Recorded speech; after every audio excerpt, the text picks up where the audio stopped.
نو ګورئ دا به ورته ولیکئ د الفاظو داسې مجموعه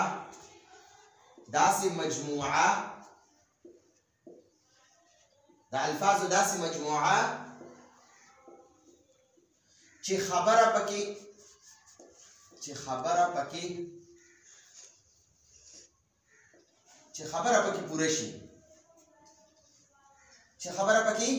پوره شي داسې د الفاظو داسې مجموعې ته جمله وایي ٹھیک شو د الفاظو داسې مجموعه چې خبره پکې پوره شي جمله ورته وایي ٹھیک شو جمله څه ته وایي د الفاظو داسې مجموعه چې خبره پکې پوره شي ٹھیک شو اوس ګورئ زه تاسو له مثالونه درکوم د الفاظو مجموعه درته راولم نو دا یاد وساتئ که د الفاظ دوه وي او که نه د دوو نه زیات وي که د دوو الفاظو مجموعه شي او که د دوو نه زیاتو الفاظو مجموعه شي نو دغې ته جمله وایي چې خبره پکې پوره شي د الفاظو داسې مجموعه که هغه دوه الفاظ وي که د دوو نه زیات وي خو چې خبره پکې پوره شي هغې ته جمله وایي د الفاظو داسې مجموعه د دوو الفاظو یا د زیاتو الفاظو داسې مجموعه داسې مجموعه چې خبره پکې پوره شي ٹھیک شو که تاسو د الفاظو مجموعې په ځای باندې داسې لیکلی شي د الفاظو داسې مجموعه د دوو یا د زیاتو الفاظو داسې مجموعه چې خبره پکې پوره شي د دوو یا د زیاتو الفاظو داسې مجموعه چې د هغې په ذریعې سره خبره پوره شي هغې ته جمله وایي ٹھیک شوه نو ګورئ ورته اوس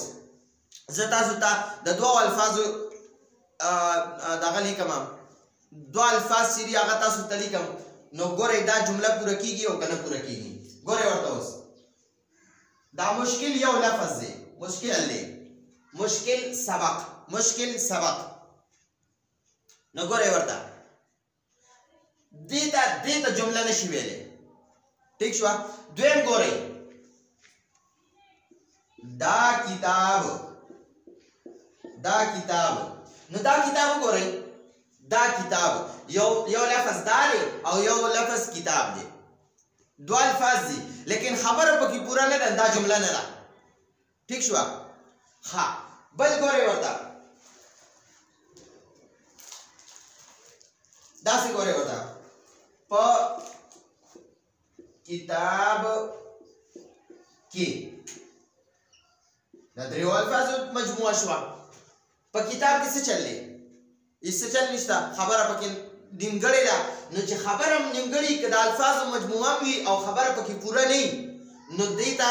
دې ته جمله نه وایي ها ٹھیک شوه د الفاظو داسې مجموعه چې خبره پکې پوره نه وي جمله ورته نه وایي بلکې د الفاظو د دوو یا د زیاتو الفاظو داسې مجموعه چې خبره پکې پوره وي هغې ته جمله وایي ٹھیک شوه چې د الفاظو مجموعه وي او خبره نیمګړې نو هغې ته په یو قانون باندې دغه نه وایي جمله نه وایي ٹھیک شوه ها مخکې ګورئ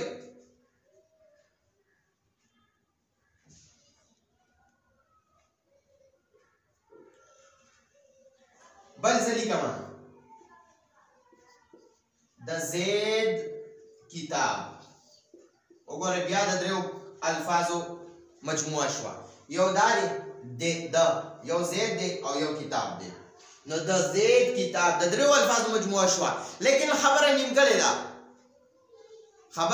ده نو دا چې ده دې ته مونږه جمله نشو ویلی جمله به څه ته وایو ګورئ دا اوس ګورئ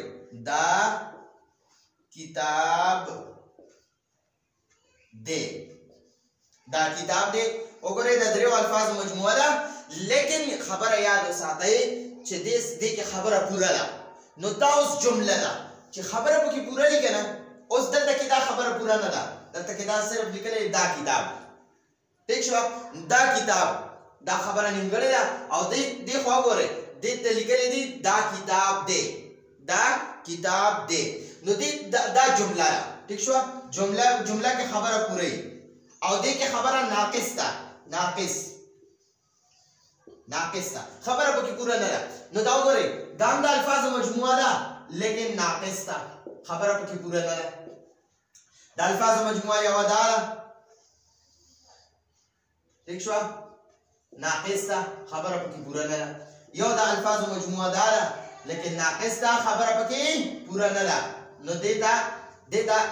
جمله نشي ویلی جمله څه ته وایي چې په هغې کې خبره پوره وي جمله څه ته وایي چې خبره پکې پوره وي ٹھیک شوه اوس یوه بله ضروري خبره یاده کړئ لفظ نه دی لفظ دا سبق چې دی که نه ګورئ مشکل یو لفظ دی که نه ګورئ دا یو لفظ دی لفظ خو دې مشکل سره بل څه نشته که نه نو دې لفظ ته مونږ مفرد وایو ها مفرد ٹھیک شوه دلته ورسره یو بل دی ګورئ ورته سبق دا سبق ځان لم یو لفظ دی ٹھیک شوه دې لفظ ته مفرد وایي نو یو مشکل لفظ دی یو سبق لفظ دی نو دا مشکل ځان لري دا سبق ځان لري نو ده ته مفرد وایي دې لفظ ته مفرد وایي او دې لفظ ته مفرد وایي سبق یو مشکل یو لفظ دی نو دا مفرد لفظ دی مفرد معنی ځان لا واحد سنگولر ٹھیک شوه نو مشکل ځان لا یو لفظ دی او دا لفظ چې دی ده ته مفرد وایي ٹھیک شوه نو ځان له چې کوم ځان له یو لفظ وي هغې ته مفرد وایي واحد وي واحد هغه واحد ته مفرد وایي ها نو دا سبق هم ځان له یو لفظ دی نو دا مفرد دی سبق یو لفظ مفرد دی دا سبق یو لفظ دی نو دا لفظ مفرد دی ٹھیک شوه نو دا مفرد او دا مفرد اوس مونږ راجمع کوو نو ګورئ ورته مفرد جمع مفرد دوه مفرده چې راجمع شي مفرد جمع مفرد نو د دې نه څه جوړېږي مساوي مرکب ٹھیک شوه د دې نه مرکب جوړ شو دوه مفرد هم رایوځای کړه د هغه نه مرکب جوړ شو دوه مفرد هم رایوځای کړه هغه نه مرکب جوړ شو دوه مفرد هم رایوځای کړه هغه نه مرکب جوړ شو ٹھیک شوه دا مفرد جمع دا بولته جمع مفرد مساوي مرکب ٹھیک شوه مفرد یو دا ځان له لفظ ته مفرد وایي ٹھیک شوه نو یو مفرد جمع بل مفرد جمع مفرد مساوي مرکب دا مفرد چې دوه مفردات چې رایوځای شو د هغه نه مرکب جوړ شو دوه مفردات رایوځای شو څه دې جوړ شو مرکب جوړ شو دوه مفرداتو نه مرکب جوړ شو دا مرکب به اوس تقسیمو مرکب به څه کوو تقسیمو به نو ګورئ ورته اوس دا مرکب به بیا په دوو تقسیم کوو یو ته وایي مرکب ناقص ٹھیک شوه او یو ته وایي مرکب تام د تام معنی ده تمام چې خبره پکې تمام شي ناقص څه ته وایي چې خبره پکې نیمګړي داسې مرکب چې خبره پکې نیمګړي او ما تاسو ته مخکې هغه د مثالونه ولیکل مشکل سبق دا کتاب د زید کتاب په کتاب کې نو دا ناقص و مرکب و خو مرکب ناقص و کم مرکب ناقص او چې بل مې درته دلته لیکلي دا کتاب دی او یا ورته دا زما کتاب دی نو دا خبره تام شوه یعنی تام مطلب دا دی تمام مکمل شوه خبره پکې مکمل شوه ٹھیک شوه نو دې تام نه دی تام دې تام ته جمله وایي ما تاسو ته ووي چې کومه د دوو یا د زیاتو الفاظو داسې مجموعه چې خبره پکې تام شي تام معنی ده تمام ها یعنی تمام د تام معنی ده تمام ٹھیک شوه نو چې خبره پکې تام شي مکمل شي داسې مرکب چې خبره پکې تام وي تمام وي نو هغه ته جمله وایي داسې مرکب چې خبره پکې تام شي هغه ته جمله وایي داسې مرکب چې خبره پکې تام شي هغه ته څه وایي جمله وایي او داسې مرکب چې خبره پکې ناقص وي نو هغه ته جمله نه وایي هغه ته مرکب ناقص وایي او چې کومه کې خبره پوره وي هغه ته مرکب تام وایي او که مرکب تام ورته نه وایي نو جمله هم ورته وایي مرکب تام هم ورته وایي چې په کومه کې خبره پوره شي د مطلب باندې انسان پوهېږي او که نه مرکب تام ورته نه وایي نو جمله هم ورته وایي نو بیا دا ګورئ څنګه مې دا مرکب په دوو تقسیم کو کنه یو ته مرکب ناقص چې خبره پکې نیمګړي نقص په خبره کې وي یعنی مطلب د نقص دا دی چې نیمګړي وي خبره او مرکب تام معنی ده چې خبرې په مطلب باندې انسان پوه شي خبره پکې پوره وي تمام وي ټیک شو او داخل مرکب تام ته جمله وای نو اوس په دا جمله تقسیم کو دا جمله بیا دوه قسمه ده جمله څو قسمه ده دوه قسمه ده یو ته وای جمله اسمیه جمله اسمیه ٹھیک شو او دی بل ته وای جمله فعلیه جمله فعلیه ٹھیک شو یو جمله اسمیه ده او یو جمله فعلیه ده جمله اسمیه او جمله فعلیه ٹھیک شو مفرد جمع مفرد مساوي مرکب مفرد جمع مفرد مساوي مرکب مفرد جمع مفرد مساوي مرکب دا مرکب بیا تقسیم کو مرکب ناقص مرکب تام مرکب ناقص مرکب تام مرکب ناقص مرکب تام مرکب ناقص څه ته خبره پکې پوره نه مرکب تام څه ته خبره پکې پوره دی مرکب تام ته جمله وای مرکب تام ته جمله وای مرکب تام ته جمله وای مرکب تام ته څه وای جمله ورته وای نو ګوره ورته دا مرکب تام ته جمله وای کنه دا جمله بیا تقسیم کړه جمله دوه قسمه ده جمله اسمیه جمله فعلیه جمله اسمیه جمله فعلیه جمله اسمیه جمله فعلیه جمله اسمیه جمله فعلیه جمله اسمیه جمله فعلیه اوس جمله اسمیه څه ته وای دې ته واکې دا وای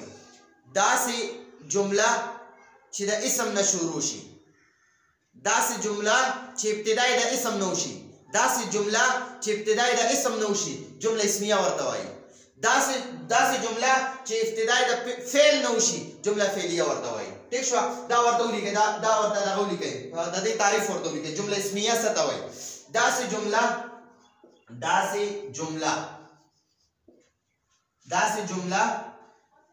چې ابتدای د اسم نه وشي چې ابتدای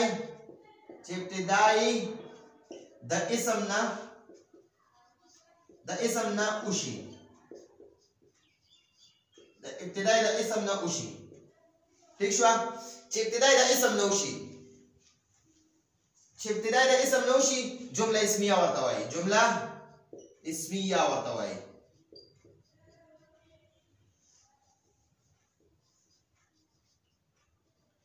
داسې جمله چې ابتدای د اسم نه وشي جمله اسمیه ورته وایي چې د اسم نه ابتدا وشي جمله اسمیه چې د فعل نه ابتدا وشي د کومې جملې چې د فعل نه ابتدا وشي د کومې جملې په شروع کې چې اسم وي کنه هغه ته جمله اسمیه وایي د کومې جملې په شروع کې چې دا کومه جمله چې شروع کیږي کنه او د اسم نه شروع شي اولنې لفظ پکې اسم وي نو دا جمله اسمیه وي او اولنې لفظ چې فعل وي هغه ته جمله فعلیه وایي ٹھیک شو جمله فعلیه ته اوس ګورئ جمله فعلیه داسې جمله چې د فعل نه شروع شي داسې جمله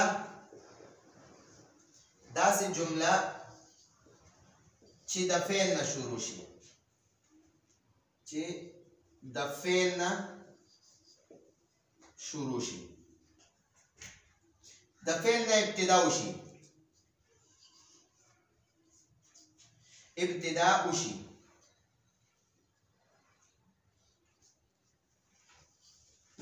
چې د فعل نه ابتدا وشي جمله فعلیه چې د اسم نه ابتدا وشي جمله اسمیه چې د فعل نه ابتدا وشي جمله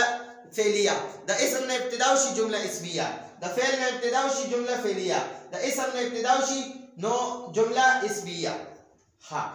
نو ګورئ مونږه فعل نه دی ویلې جمله فعلیه به اوس مونږ پرېږدو په خپل ځای باندې انشاءالله جمله فعلیه به بیا مخکې سبقونو کې راځي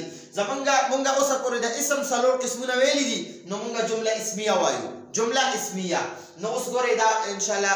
دې باره کې مونږه ښه تفصیلا خبرې کوو اوس مثالونه لیکو جمله اسمیه ګورئ دا جمله اسمیه چې ده که نه جمله اسمیه دا اوس مونږ بیا تقسیم کوو جمله اسمیه تقسیمو د جمله اسمیه تقسیم ته ګورئ جمله اسمیه چې ده که نه دا بیا دوه قسمه ده چې د کوم اسم نه ابتدا وشي جمله اسمیه څه ته وایي چې د اسم نه ابتدا وشي که نه د کوم اسم نه چې ابتدا وشي که نه هغه ته مبتدا وایي هغه ته څه وایي مبتدا وایي مبتدا څه ته وایي چې د کوم اسم نه ابتدا وشي که نه او د جمله اسمیه په شروع کې چې کوم اسم وي که نه هغه ته مبتدا وایي ټیک شو او دا هغه مبتدا نه پس چې کومې خبرې که نه د دې مبتدا په باره کې نو هغه ته خبر وایي یعنې دا د مبتدا باره کې خبر ورکوي ٹھیک شو مبتدا اسم دی ٹھیک شو زه اوس ګورئ زه تاسو ته جمله لیکم ګورئ زید اسم دی که نه نو دا جمله چې ده که نه جمله اسمیه د زید نه شروع شوه زید نیک دی ګورئ ورته اوس دا زید چې دی که نه زید دا مبتدا جمله اسمیه نه د اسم نه شروع شو که نه نو زید نیک دی نو ګورئ دا زید پکې مبتدا دی دا زید څه شی دی مبتدا د ده نه ابتدا وشوه د دې جملې ابتدا د چا نه وشوه د زید نه وشوه ابتدا د زید نه وشوه نو د ابتدا ته مبتدا وایي ټیک شوه او د زید باره کې خبره کېږي که نه ټیک شوه زید نیک دی نو ګورئ دا نیک نه دی دا نیک دا د دې زید خبر دی چې یاره دا زید نیک دی ټیک شوه نو دا خبر شو نو جمله اسمیه چې ده که نه دا بیا تقسیم شو مبتدا او خبر د کوم اسم نه چې ابتدا کېږي هغه ته مبتدا وایي او چې د هغه اسم باره کې خبره وي که نه کمې خبرې هغې خبرو ته خبر وایي ټیک شوه نو مبتدا او خبر جمله اسمیه دوه قسمه ده مبتدا او خبر ټیک شوه نو زید نیک دی مبتدا او خبر نو دا مبتدا او خبر د دې باره کې به انشاءالله اوس مونږه ښه تفصیلا خبرې کوو جمله اسمیه څه ته وایي جمله اسمیه چې د اسم نه ابتدا وشي جمله اسمیه څه ته وایي چې د اسم نه ابتدا وشي او دا جمله اسمیه بیا دوه قسمه ده مبتدا او خبر نو چې کوم اسم نه ابتدا وشي که نه هغه اسم ته مبتدا وایي او د دغه مبتدا په باره کې چې کومې خبرې شاته چې د جمله کې کومې شاته خبرې که نه دا د مبتدا باره کې خبرې وي ټیک شوه نو انشاءالله اوس موږ د مبتدا او د دا ورته ولیکو بیا د مبتدا څه ته وایي چې د جمله اسمیه کې چې د کوم اسم نه شروع کېږي هغه ته مبتدا وایي د اسمیه د مبتدا او د خبر د دې مبتدا باره کې چې کومه خبرې هغه ته خبرې ای که نه کومې خبرې کړي د مبتدا په باره کې چې جمله کې کومې خبرې شوي هغې خبرو ته خبر وایي د مبتدا او د خبر قواعد د ده قواعد به یادو ښه د مبتدا او د خبر قواعد دا به انشاءالله نن زده کوو د مبتدا او د خبر قواعد به زده کوو او د هغې نه پس به انشاءالله بیا په روان سبق کې ښه ډېر مثالونه لیکو د مبتدا او د خبر اول به دا قواعد ووایو چې مبتدا او خبر دا به څنګه وي نو اول قاعده ولیکئ اوله قاعده ولیکئ مبتدا او خبر دواړه به مبتدا او خبر دواړه به همیشه حالت رفع کې وي مبتدا به مرفوع وي اعرابي لحاظ سره او خبر به مرفوع وي دواړه به مرفوع وي نو دا جمله شوه چې دواړه مرفوع نه وي که نه دا جمله بیا نه ده نو ګورئ ورته مبتدا اوله قاعده ده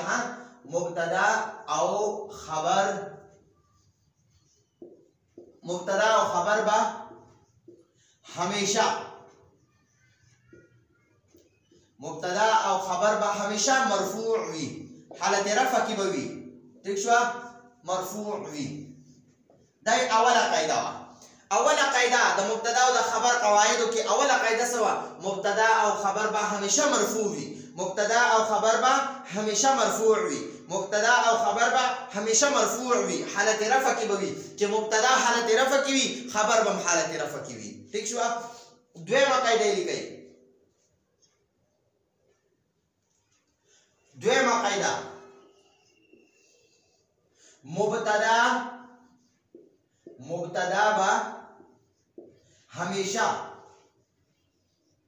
مبتدا به همیشه معرفه وي او خبر به عموما یعنی دا معرفه وي مبتدا به همیشه معرفه وي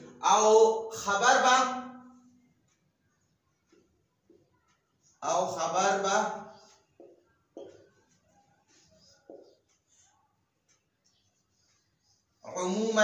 عموما مطلب دا دی چې اکثر نکره وي یا ته دا عموما د منځه وباسئ بس بالکل پرېږده وایي او خبر به نکره وي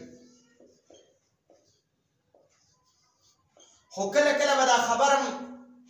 معرفه راځي ښه ټیک شوه کله کله به خبرم معرفه راځي هغه بقدر ضرورت همیشه نه مبتدا به همیشه معرفی د وسعت لحاظ سره د اوس په هغه د اسم څلور قسمونه ویلي کنه څلور قسمونه به اوس مونږ دلته په جمله کې مبتدا او خبر جمله څه ته وایي چې خبره پکې پوره وي دا جمله بیا دوه قسمه ده یو ته جمله اسمیه وایي یو ته جمله فعلیه فعل هم نه دی ویلی هم په ځای پرېښودو جمله اسمیه هم واخیسته نو جمله اسمیه اول حصې ته مبتدا وایي دویم حصې ته خبر وایي اوس د مبتدا او د خبر قواعد مونږ لیکو نو یاد وساتئ مبتدا اوله قاعده څه ده مبتدا او خبر به همیشه مرفوع وي حالت رفع کې به وي نو ګورئ د اسم هغه د اسم دریم نمبر قسم چې مونږ اعراب کوم ویلو نو اعرابي لحاظ سره به مبتدا او خبر د اسم اعرابي لحاظ چې کوم اعرابي لحاظ سره به مبتدا او خبر همیشه مرفوع وي ٹھیک شو بیا د اسم دویم قسم وسعت لا راشي وسعت لا نو وسعت لحاظ سره به مبتدا همیشه معرفي ٹھیک شو او خبر به نکره وي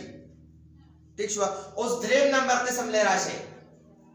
دریم نمبر قسم جنس دی جنس نو جنس لحاظ سره جنسی لحاظ سره با جنسی لحاظ سره با جنس او عدد اعتبار سره با مطابقت وي یو شانتي به وي که جنسی لحاظ سره مبتدا مذکر وي نو خبر به مذکر وي او که مبتدا نکره مؤنث وي نو خبر به مؤنث وي ګوره ورته مبتدا د جنس لحاظ سره جنسی لحاظ سره نو دا به ولیکو اعرابي لحاظ سره اعراب او دې ته به ولیکو وسعت او دې ته به ولیکو جنس جنسی لحاظ سره ٹھیک شو که مبتدا مذکر وي نو خبر به مذکر وي که مبتدا مؤنث وي نو خبر به مؤنث وي دا ورته ولیکئ که مبتدا مذکر وي نو خبر به هم مذکر وي ٹھیک شو او که مبتدا مؤنث وي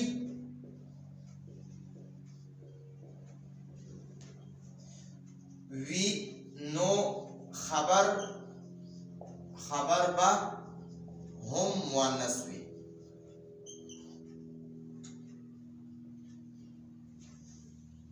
خبر به هم مؤنث وي که مبتدا مذکر وي خبر به مذکر وي که مبتدا مؤنث وي خبر به مؤنث وي ٹھیک شو 4 نمبر لراشي عدد لحاظ سره که مبتدا واحد وي خبر به واحد وي که مبتدا تثنیه وي خبر به تثنیه وي که مبتدا جمع وي نو خبر به جمع وي ٹھیک شو نو ګورئ ورته دا به ورته اوس لیکو که مبتدا مذکر وي نه که مبتدا واحد وي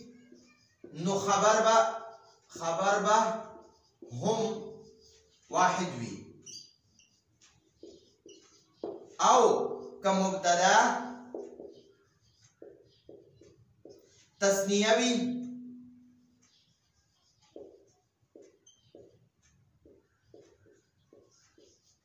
نو خبر به هم تثنیه وي ٹھیک شو خبر به هم تثنیه وي او که مبتدا جمع وي نو خبر به هم جمع وي دا یاد ساتئ د اسم چې کوم دوه قسمونه وکنه هغه کې به مبتدا او خبر یعنی دریو قسمونه کې به مبتدا او خبر یو شانتی وي او په یو قسم وسعت کې به د یو بل خلاف وي ٹھیک شو نو ګورئ اعرابي لحاظ سره به مبتدا او خبر همیشه حالت رفع کې وي وسعت لحاظ سره به مبتدا معرفه وي همیشه به معرفه وي او خبر به نکره او د جنس لحاظ که مبتدا مذکر وي خبر به مذکر وي که مبتدا مؤنث وي خبر به مؤنث وي او عدد لحاظ که مبتدا واحد وي خبر واحد که مبتدا تثنیه خبر تثنیه که مبتدا جمع خبر جمع ٹھیک شو دا درې خبرو کې به یو شانتي وي ٹھیک شو اعرابي لحاظ سره به دواړه یو شانتي وي جنس لحاظ سره به مبتدا او خبر یو شانتي وي او عدد لحاظ سره به مبتدا او خبر یو شانتي وي لیکن وسعت لحاظ سره به مبتدا یو شانتي وي معرفه وي او خبر به نکره وي د وسعت لحاظ سره به دا جمله چې ده کنه جمله اسمیه دا به د وسعت لحاظ سره د یو بل خلاف وي اعرابي لحاظ سره به یو شانتي وي مبتدا او خبر به یو شانتي وي او جنس لحاظ سره به مبتدا او خبر یو شانتي وي عدد لحاظ سره به مبتدا او خبر یو شانتي وي ٹھیک شو صرف د وسعت باره کې به مبتدا معرفه وي او خبر به نکره وي ٹھیک شو دا خبرې مې زده کړې کنه دا قواعد دي د مبتدا او د خبر نو ان شاء الله اوس به موږ جملې جوړو او یو جمله به جوړ کړو ان شاء الله آینده جملو باندې بیا خود برابر پریکټس کوو نو ګورئ ورته زه یوه جمله لیکم ګورئ زید نو اوس په عربی کې لیکو زیدون نیک تا صالح وای ٹھیک شو صالح ګورئ ورته اوس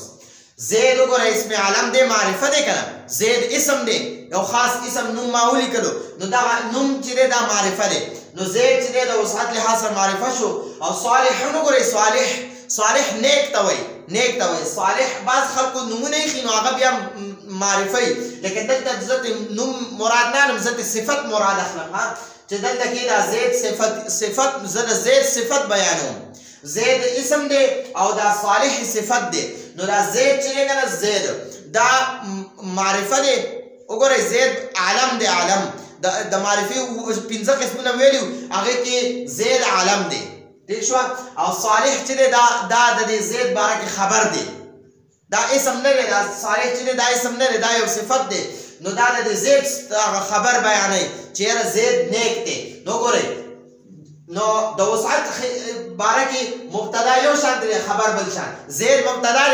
او صالح خبر زید مبتدا صالح خبر زید مبتدا صالح خبر نو اوس وګورئ د اسم څلور وانه چې کوم قسمونه ویلو کنه جنس عدد وسعت اعراب جنس عدد اعراب وسعت جنس عدد اعراب وسعت دا څلور قسمونه ویلو هغه څلور وانه راخلو نن دلته په جمله کې فټ کوو نو ګورئ زید وګورئ زید جنسی لحاظ مذکر دی کنه نو صالح ولا صالحتون نه دی صالحون دی صالحون نو زید مذکر جنسی لحاظ سره مبتدا مذکر او خبر مذکر دی ٹھیک شو جنسی لحاظ سره زید مذکر خبر مذکر ما تاسو ته ویلو که جنسی لحاظ سره مبتدا مذکر وي خبر به مذکر وي که مبتدا چې دی هغه مؤنث وي خبر به مؤنث وي ٹھیک شو جنسی لحاظ سره مبتدا مذکر دی اوس به ضرور خبر مذکر راوړي یو خبره شو د اسم یو قسم شو اوس د اسم دویم قسم لا راشي د اسم دویم قسم عدد ویلې نو ګورئ عدد ما تاسو ته وختي ولیکل دلته دا ښکته لیکلی هم دی عدد لحاظ سره به جمله اسمیه څنګه وي نو مبتدا به چې مبتدا واحد وي خبر به واحد دی او زید واحد دی خبر واحد دی ٹھیک شو او کنه زید وعمر زید وعمر صالحان بیا به والله خبرم تسنیه راځي ٹھیک شو او کنه دا زید وحامد ومحمود درې شو جمع شو نو اوس صالحون به والله خبر راځي ٹھیک شو نو ګورئ ورته زید د عدد لحاظ سره اوس ګورئ زید واحد دی خبرم واحد دی مبتدا واحد خبر واحد ٹھیک شو اوس دریم قسم لراشي اعراب لا نو اعراب لحاظ سره یاد وساتئ چې مبتدا به همیشه معرفي او خبر مبتدا به همیشه مرفوع وي خبر به همیشه مرفوع وي مبتدا او خبر به همیشه مرفوع وي مبتدا او خبر به همیشه مرفوع وي اعرابي لحاظ سره به همیشه مرفوع وي او اوس د وسعت باره کې څلورم قسم لراشي وسعت نو وسعت باره کې ما تاسو وی مبتدا به همیشه معرفي او خبر به نکره د نکرې یو علامت څه دی چې په نکره باندې به تنوین وي په نکره باندې تنوین وي تاسو به وایئ دلته په زید باندې تنوین دی نو زید علم دی دلته په هسې تنوین راوستی دی دا ان شاء الله دا خبرې مخکې را روانې دي په هغې باندې به هم زه پوه کړم خو زید چې دی دا نوم دی نوم خاص نوم ما ولیکلو ٹھیک شو نو دا نوم چې دی دا که تنوین هم پرې راغی نو څه خبره نشته خو په خبر باندې به تنوین نه راځي په خبر به تنوین راځي خبر نکره وي ښه ٹھیک شو نو زید وسعت لحاظ سره نکره دی اوس وګورئ دا زید اوس زه دوه کوم زید سره بل ملګری کوم زیدون ٹھیک شو وحامدون عدد لحاظ سره زید و حامد دو شو کنه نو زید او حامد دواړه اوس دوه کسان شو نو دا دواړه مبتدا شو زید و حامد دواړه مبتدا شو او دا صالحان د تسنیه لپاره صالحان راځي زید او حامد دواړه مبتدا شو صالحان خبر دی دا صالحان ځکه مو لیکل چې زید او خبر مبتدا او دواړه تسنیه ده نو خبر به موږ تسنیه راوړي اوس وګورئ زه جمع دا خبر جمع کوم زید و حامد ٹھیک شو و محمود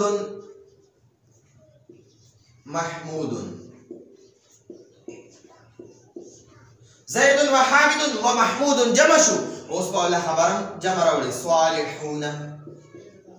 ٹھیک شو ها دا ان شاء الله آینده سبقونو کې به زه تاسو ته د دې بیل بیل خو ډېر مثالونه لیکم ان شاء الله په هغې باندې به م ښه طریقې سره پوه کړم ګورئ نننی سبق زمونږ سو ما تاسو ته وي جمله مې زده کوله نو چې کوم هغه خبره پکې نیمګړې هغې ته ناقص وایي مرکب ناقص وایي او مفرد جمع مفرد هغې نه مرکب جوړ شو مرکب هم بیا تقسیم کو مرکب ناقص او مرکب تام د مرکب تام ته دې ته جمله وایي جمله بیا تقسیم کا یو ته جمله اسمیه وایي یو ته جمله فعلیه وایي فعل هم نه دی ویلی په ذهن پرېښودو جمله اسمیه باره کې خبره کوو نو جمله اسمیه چې دی که نه د دې دا بیا تقسیم کا یو ته مبتدا وایي بل ته خبر وایي او جمله اسمیه به همیشه جمله اسمیه یاد وساتئ جمله اسمیه کې چې کوم مبتدا او خبر دي نو اوس به دا مبتدا او خبر دا به د اسم څلور واړه قسمونه چې کوم ویلي هغه څلور واړه قسمونه به راخلو په مبتدا او په خبر باندې به فټ کوو بیا به د مبتدا او د خبر قواعد ولیکل چې د مبتدا او د خبر څه قواعد دي څه قاعدې دي څه ورله لازمي دي نو د اسم څلور اقسام مبارکې د هغې قواعد ولیکل نو ګورئ جمله اسمیه چې دا مبتدا او خبر مبتدا او خبر دا به د وسعت د اسم وسعت لحاظ سره به مبتدا به همیشه معرفی خبر به نکیره مبتدا به همیشه معرفی خبر به نکیره وي ٹھیک شو یو خبره وسعت لحاظ سره جنس لحاظ سره شي که مبتدا مذکر وي خبر به مذکر وي که مبتدا مؤنث وي خبر به مؤنث وي بیا دریم نمبر راشي عدد لحاظه که مبتدا واحد خبرم واحد که مبتدا تسنیه خبرم تسنیه که مبتدا جمع خبرم جمع او اعراب لحاظ سره مبتدا او خبر به دواړه همیشه مرفوع وي حالت رفع کې به وي ٹھیک شو مبتدا او خبر به همیشه مرفوع وي مبتدا او خبر به همیشه مرفوع وي نو هغه د اسم څلور واړه قسمونه هم راواغېسته او دلته کې په دې جملو باندې فټ کړه ٹھیک شو نو د زید صالح معنا ده زید صالح زید نیک دی زید و حامد زید او حامد دواړه صالحان نیکان دي ٹھیک شو زید و حامد و محمود زید او حامد او محمود درې واړه صالحون نیکان دي ٹھیک شو نو دا زموږ نننی سبق او ان شاء الله آینده سبق کې به د دې ښه ډېر مثالونه لیکو